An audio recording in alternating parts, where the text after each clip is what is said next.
What's up everyone, welcome back to the channel and to another 3D model. This week we're going to be making a grenade launcher. I feel like it's been a while since we've created some sort of weapon on this channel, so I thought it'd be a lot of fun to create a grenade launcher for this week's video. So the first thing to do on our list was find some reference. So I quickly jumped on Google Images and started looking up some grenade launchers. Now luckily a lot of the modern grenade launchers look fairly alike, so there's lots of reference to choose from. It really depends on just what we want our grenade launcher to look like. So I gathered up a few images, these ones in particular, and decided to go with these as my main references. So the next thing to do on the list was load in one of these reference images as my image plane. And yes, I am using an image plane in this week's video, and that is simply just to speed up the whole process. I decided to use this image as my main image plane reference, so we're just going to load this one into Maya and then I can start blocking out all of those main shapes. Now it's always a good habit to double check your Maya's unit size at the beginning of a project, that way you can make sure everything's more accurate to its real life size and you don't have to upscale anything or downscale later on at the end of the whole modeling process. So we can quickly go up to Windows and to the Preferences and Settings, and we can double check Maya's working unit scale. Now it's automatically set to centimeters, but it can be different for you and it's good to know ahead of time, that way you can make your model more accurate to its real life size. Now we are using a side view as a reference, I don't have a top or a front view, so we just need to figure out the length of one of these grenade launchers. So by doing a quick Google search, I can actually convert those measurements into centimeters, which is what Maya is using. And then I can just insert a cube into my scene, and using that measurement I found off of Google, I can just scale up that cube to figure out the length of my grenade launcher.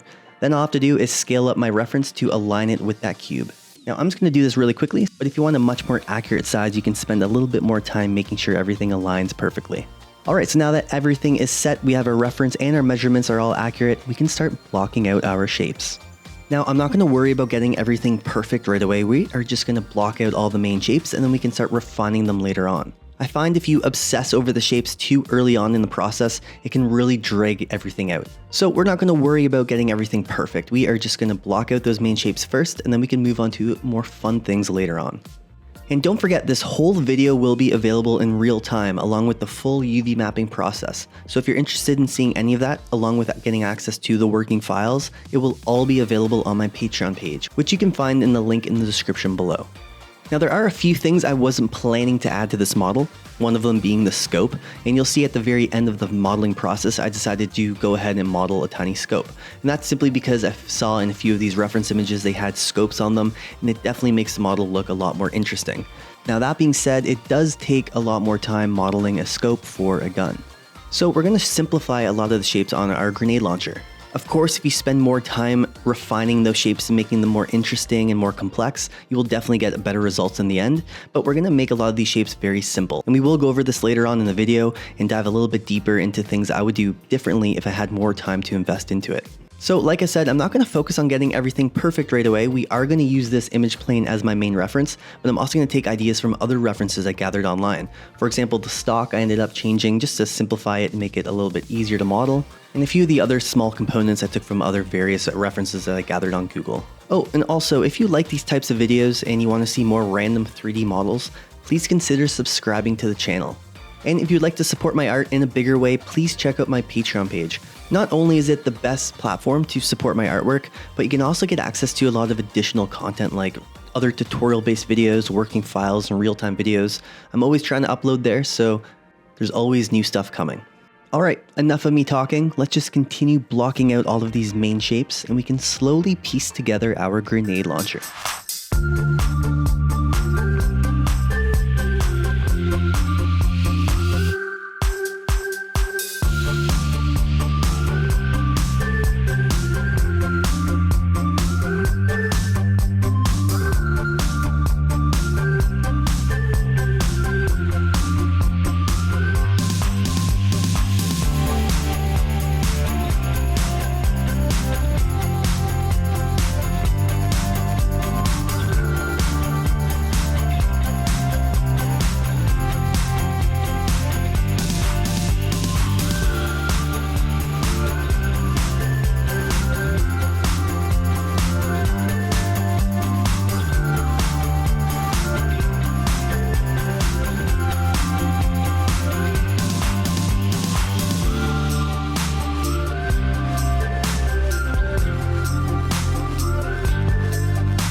Alright, so before we jump into those UVs, I just quickly want to give a shout out to this week's video sponsor, PCBWay. PCBWay offers a variety of services ranging from PCB production, sheet metal fabrication, injection molding, 3D printing, and much more. You can quickly upload your own files and get a quote immediately, so if you're building something at home or want to print one of your own 3D models, PCBWay makes it extremely easy to get custom parts for your projects, even if you don't have the necessary tools. They take care of everything so you can get those parts shipped directly to your front door. So if you're working on a project or need 3D printing or any of these other services, make sure to check them out in the description below. And once again, thank you PCBWay for sponsoring this week's video. Alright, so here is the grenade launcher in its finished form. Now everything is the exact same. Now there is one very small detail we decided to add to the model halfway through the texturing process, and you'll see that in the whole video.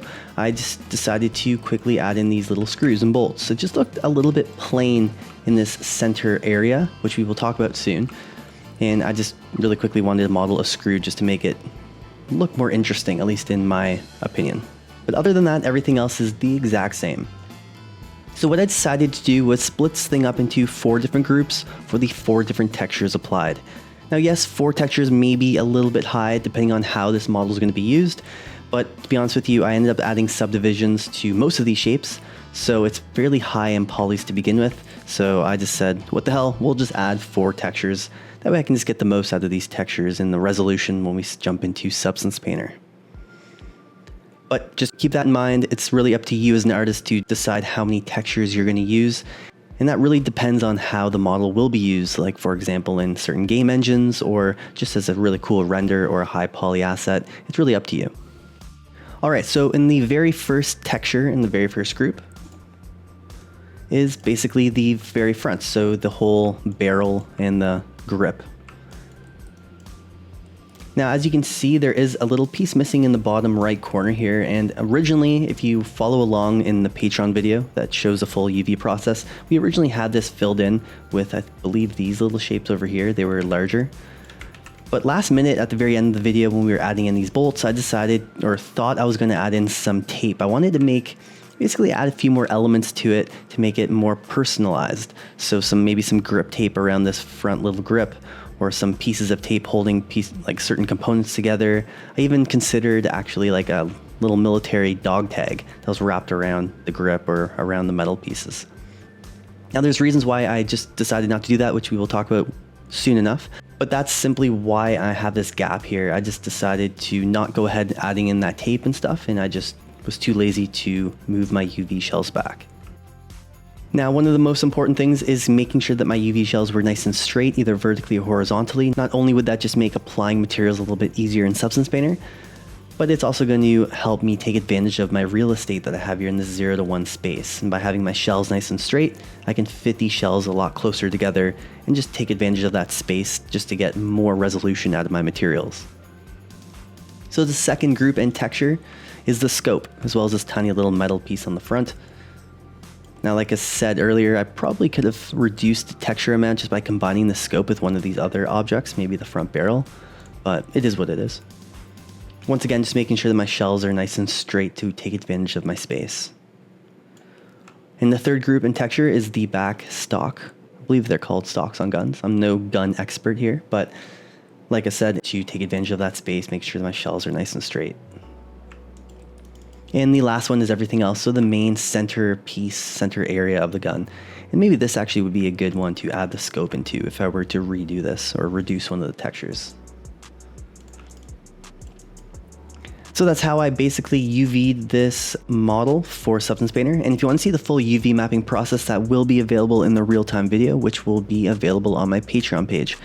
Oh, and also I wanted to talk really quickly about the components I was going to add to this gun. So if you look at a lot of the other guns or weapons we created on this channel, so like the harpoon gun or the flamethrower or the homemade AK-47, there's a lot of different weapons we've made, and on a lot of them I've added stickers, I've added different wraps, different pieces of tape holding different components, and I was really tempted to do that to this grenade launcher because I find it just makes it more personal and it kind of gives it a backstory when you're really looking at the weapon. Now, since I've done that on so many models, that's the big reason why I didn't do it on this one. I wanted to keep this model more clean looking rather than being used and having more of a backstory, and even adding like a engraving in the metal on the gun, or like I said, I was gonna add some bandage just wrapped around this front grip, or a dog tag that was kind of wrapped around this, but I added that necklace on that scope that I made way back maybe a few years ago. So I didn't want to do that again.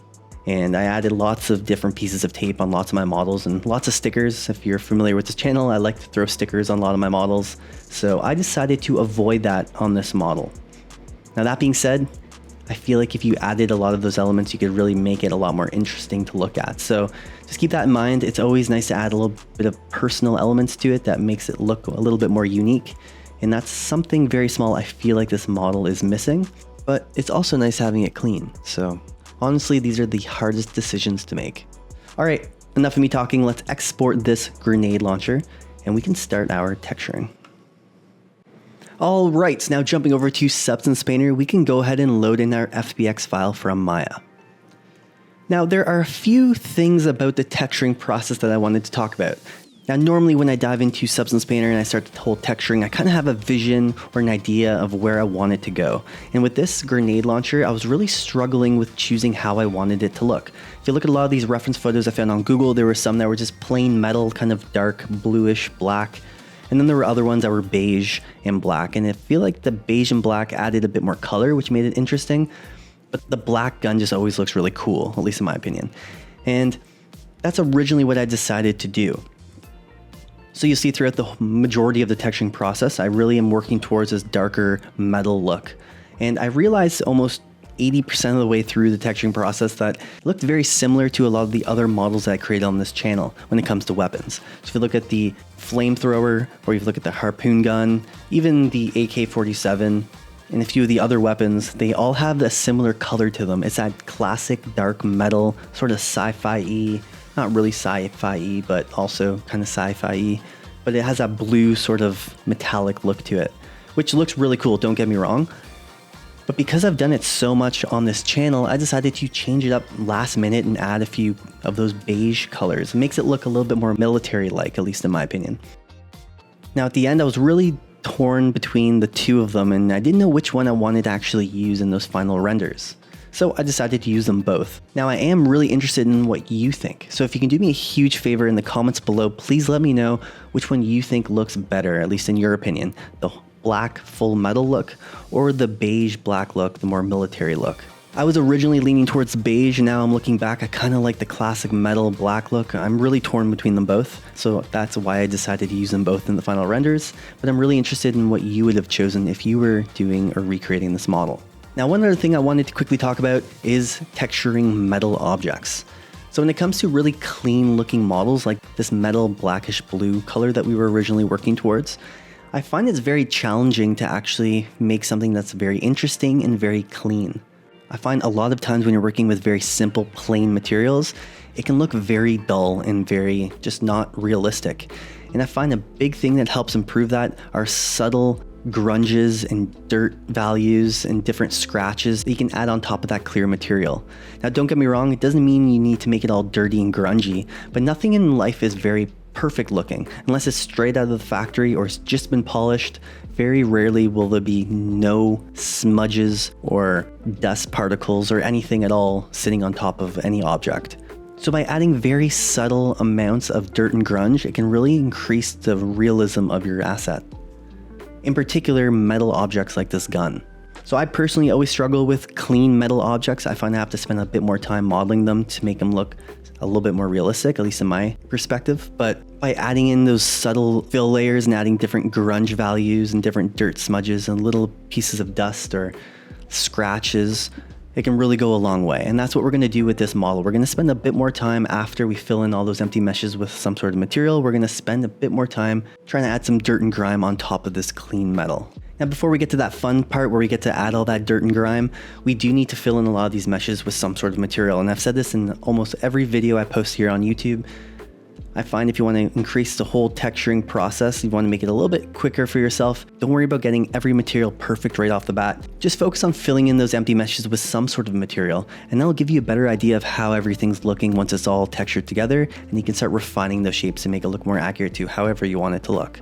All right, enough of me talking about textures. We are just going to start filling in these meshes with some sort of texture or some sort of material. And then we can start refining those, and like I said, start adding in more dirt and grime and grunge or dust particles on top of them. Don't forget, if you're interested in seeing this full texturing process in real time, it will be available on my Patreon page, which you can find the link in the description below.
All right, and that is everything. That is the whole 3D modeling, UV mapping, and texturing process that I did to create this grenade launcher.